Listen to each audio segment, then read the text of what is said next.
दोस्तों नमस्कार, आदाब, सत श्री अकाल। उर्मिले संवाद के इस खास कार्यक्रम में आपका स्वागत है। दोस्तों,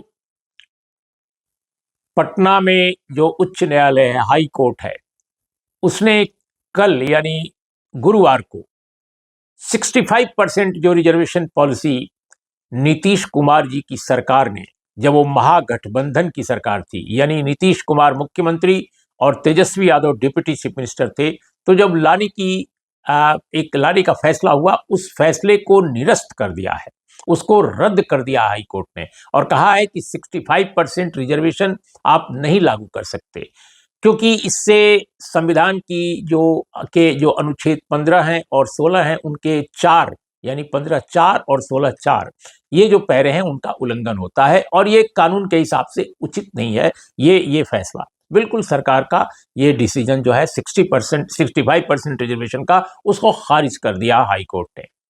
अब ये जो फैसला है, इसके खारिज किए जाने को, इसको रद्द किए जाने को लेकर इस पर बहुत सारे विवाद हो सकते हैं और सबसे बड़ा विवाद तो यही है और जो खुलेआम कहा जा रहा है कि भाई 10% जब रिजर्वेशन ईडब्ल्यूएस का आया था, यानी अपर कास्ट जो समाज है, अपर कास्ट के जो समुदाय हैं, उनके जो तथाकथित गरीब लोगों का जो 10% रिजर्वेशन देने की बात आई थी, जब केंद्र सरकार ने बिल पास किया और फिर उसको सुप्रीम कोर्ट में चुनौती दी गई, तो माननीय न्यायालय ने उसको बिल्कुल वैध ठहराया था और उसको खारिज नहीं किया था। जबकि वो भी अगर देखा जाए तो 49.5% रिजर्वेशन, जो 50% जो रिजर्वेशन है, उसका एक तरह से उसको लांघता था, उसको वायलेट करता था, लेकिन उस पर कतई माननीय कोर्ट ने, किसी भी कोर्ट ने उसको खारिज नहीं किया, रद्द नहीं किया, उसको वैध ठहराया गया।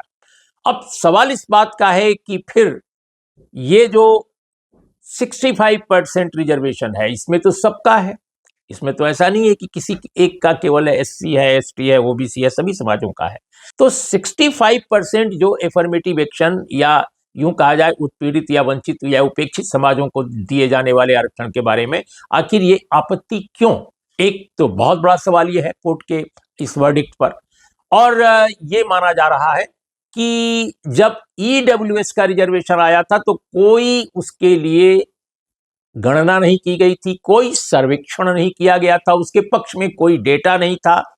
लेकिन इस बार जब बिहार में 65% रिजर्वेशन का ऐलान हुआ था, उसके पहले बिहार सरकार ने कई 100 करोड़, आई थिंक 500 करोड़ का आंकड़ा था, 500 करोड़ रुपए खर्च करके और पूरे प्रदेश में एक सर्वे कराया था, उसको जाति जनगणना कहा गया था, और वो नवंबर के 2023 में उसको सामने लाया गया था और उसके बाद ये फैसला किया गया था रिजर्वेशन बढ़ाने का। तो दोस्तों, सबसे महत्वपूर्ण बात जो कानूनी तौर पे अगर देखा जाए तो 65% रिजर्वेशन का जो प्रावधान था बिहार सरकार का, जिसको माननीय हाई कोर्ट ने रद्द किया है, वह तो ज्यादा कानूनी प्रावधानों पर आधारित है या उसके पक्ष में ज्यादा ठोस आधार हैं, क्योंकि आमतौर पे एफर्मेटिव एक्शन के लिए या रिजर्वेशन के लिए जो भी फैसले किए जाते हैं, माना जाता है कि उसके लिए डेटा होना चाहिए, उसके लिए आंकड़े होने चाहिए, उसके लिए ठोस तथ्य होना चाहिए। ईडब्ल्यूएस तो बिल्कुल ऑल ऑफ सडन लाया गया था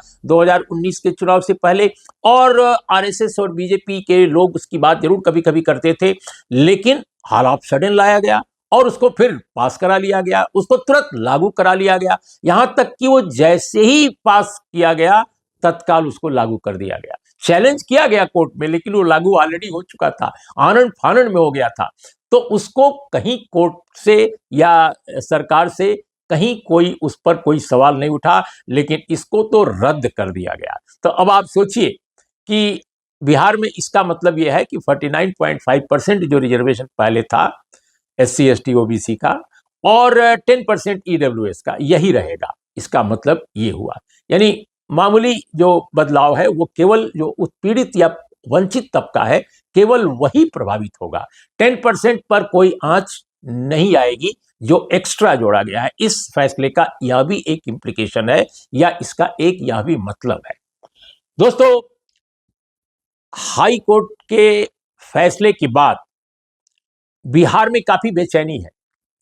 बेचैनी केवल इसलिए नहीं है कि वंचित तबकों को या जो पिछड़े तबके हैं उनके एफर्मेटिव एक्शन का जो स्टेप एक उठाया गया था, जरूरी कदम माना गया था, उसको केवल रद्द किया गया है। बल्कि यह भी है कि जो वहां का सत्ताधारी दल है, जो जिसके मुख्यमंत्री आते हैं, मुख्य सत्ताधारी दल तो वहां भी बीजेपी है, सबसे अधिक संख्या उसी की है। लेकिन मौजूदा गठबंधन में एनडीए के मुख्यमंत्री का पद नीतीश कुमार जी के पास है, जो जेडीयू के हैं, जो सेकंड पार्टी है गठबंधन में संख्या के हिसाब से। अब उस पार्टी में बेहद बेचैनी है, क्योंकि ईडब्ल्यूएस, इसके अलावा बैकवर्ड कम्युनिटी यानी अति पिछड़ा वर्ग और पिछड़ा वर्ग, एससी एसटी, सभी हाई कोर्ट के इस फैसले से बेहद दुखी हैं। ऐसे में यह चीज तो बहुत महत्वपूर्ण साबित होगी मुख्यमंत्री जी के लिए, उनकी सरकार के लिए, कि कैसे इसको फिर से वो रिवाइव कराएं। इसका एक ही उपाय है दोस्तों, या तो सुप्रीम कोर्ट में जाएं और इसको चुनौती दें। इसको सरकार भारतीय जनता पार्टी को कन्विंस करें कि भाई इसको तो जरूर करना पड़ेगा, वरना 2025 का जो विधानसभा चुनाव होगा उसमें ये बहुत अहम मुद्दा बन जाएगा। और भारतीय जनता पार्टी हर वो काम कर देती है जिससे कि चुनाव में उसको थोड़ा बहुत भी फायदा हो जाए। तो बीजेपी को ये वो कन्विंस करें माननीय मुख्यमंत्री कि भाई आपके लिए, हमारे लिए, सबके लिए फायदेमंद होगा कि हम इसको ऐसा न करें, कोई न कोई उपाय करें। लेकिन अगर उपाय तब तक नहीं बनता है तो उनको सुप्रीम कोर्ट में जाना होगा। सुप्रीम कोर्ट का फैसला क्या होगा, कब होगा, ये कोई नहीं जानता। तब तक चुनाव नजदीक आ जाएगा। अभी ये भी कहा जा रहा है कि कई राज्यों के साथ बिहार का चुनाव भी कराया जा सकता है, यानी चुनाव पहले कराया जा सकता है बिहार का, क्योंकि सरकार ये मान रही थी, सत्तारूढ़ जो मौजूदा गठबंधन है मान रहा था कि लोकसभा चुनाव जीतने के बाद उनके लिए फेवरेबल कंडीशन है। तो अगर पहले चुनाव कराना होगा तो ये तो बहुत बड़ा मुद्दा उठ जाएगा कि कैसे उनके आरक्षण को खत्म किया गया, और वो आरक्षण जो सर्वे के आधार पर, डेटा के आधार पर जो बढ़ाया गया है, ईडब्ल्यूएस की तरह ही नहीं कि बगैर किसी डेटा के। और तीसरी एक और महत्वपूर्ण बात, दो बातें तो हमने बताई, तीसरी महत्वपूर्ण बात कि ईडब्ल्यूएस के लिए भारत के संविधान में कोई प्रावधान नहीं है। जो आर्टिकल 15(4) और 16(4) की बात की जा रही है, इसके अलावा आर्टिकल 340 की बात अगर आपको मैं बताऊं तो किसी भी आर्टिकल में संविधान के आर्थिक आधार पर आरक्षण का प्रावधान ही नहीं है, जबकि ईडब्ल्यूएस आर्थिक आधार पर आरक्षण देने की बात करता है। जहां भी संविधान में आरक्षण की चर्चा है भारत के संविधान में, वो है सामाजिक और शैक्षिक आधार पर पिछड़ापन। तो ऐसी स्थिति में ईडब्ल्यूएस को सुप्रीम कोर्ट से जो वैधता मिली, वो माननीय सुप्रीम कोर्ट का आदेश है, सभी मानने के लिए उसके लिए बाध्य हैं इस देश में। लेकिन सवाल तो उस पर भी है, और जो इस देश में अनेक कानूनविद हैं वो भी उस पर सवाल उठाते रहते हैं। बहुत सारे लेखक, बुद्धिजीवी, संविधानविद उस पर हमेशा सवाल उठाते रहेंगे और आगे भी उठाते रहेंगे। स्वीकार करने का मतलब ये नहीं है कि सवाल न उठाए जाए। ईडब्ल्यूएस पर माननीय सुप्रीम कोर्ट का फैसला हमेशा सवालों में घिरा रहेगा, इसमें तो कोई दो राय नहीं है, क्योंकि सामाजिक आर्थिक आधार पर आरक्षण का मसला संविधान में कहीं नहीं है। लेकिन दोस्तों, इस मामले में, बिहार के मामले में तो संविधान सम्मत ये पूरा का पूरा मामला है। चाहे हाई कोर्ट ने जिन कारणों से भी इसको रद्द किया हो वो अलग मुद्दे हैं, लेकिन इसमें सामाजिक शैक्षिक पिछड़ेपन का मामला है।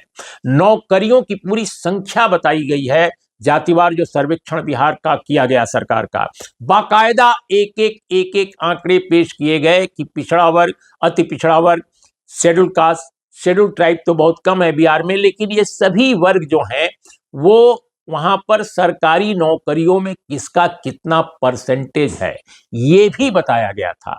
और ये जो है देखकर आंकड़ा हैरत में आप पड़ जाएंगे कि जिन आबादियों की, जिन समुदाय की आबादियों की संख्या महज 2%, 3% है, उनका जो शेयर है नौकरियों में वो दलित, ओबीसी जिनकी संख्या ज्यादा है आबादी में, उनके मुकाबले बहुत ज्यादा है। यानी शेयर उनका नौकरियों में बहुत ज्यादा है। और इसीलिए आरक्षण को एक तरह से जो बढ़ाए जाने का प्रस्ताव पारित किया था सरकार ने, नीतीश कुमार की सरकार ने, और कानून बनाया था, उसको कानूनी तौर पे बिल्कुल वैध माना गया। बीजेपी ने भी सपोर्ट किया, बीजेपी ने भी सपोर्ट किया हाउस के अंदर, और कानून के तौर पे जब वो सामने आया तब भी बीजेपी उसके साथ बनी रही।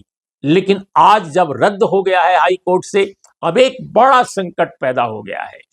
कि नीतीश कुमार जी और तेजस्वी यादव उस समय लगातार कहते थे कि इसको कानूनी तौर पे कोई चुनौती न दे सके, इसके लिए संविधान के 9वीं अनुसूची में इसको डालना बहुत जरूरी है और ये काम केंद्र ही कर सकता है। तो क्या नीतीश कुमार जी की सरकार आज की तारीख में सुप्रीम कोर्ट में जाए वो अलग बात है, लेकिन क्या इसके पहले केंद्र सरकार जो उनकी अब है, उनके गठबंधन की है, स्वयं नीतीश कुमार जी इस गठबंधन के महत्वपूर्ण हिस्सा हैं और उनके बगैर तो ये सरकार का भविष्य मतलब अधर में लटक जाएगा उनकी पार्टी के बगैर।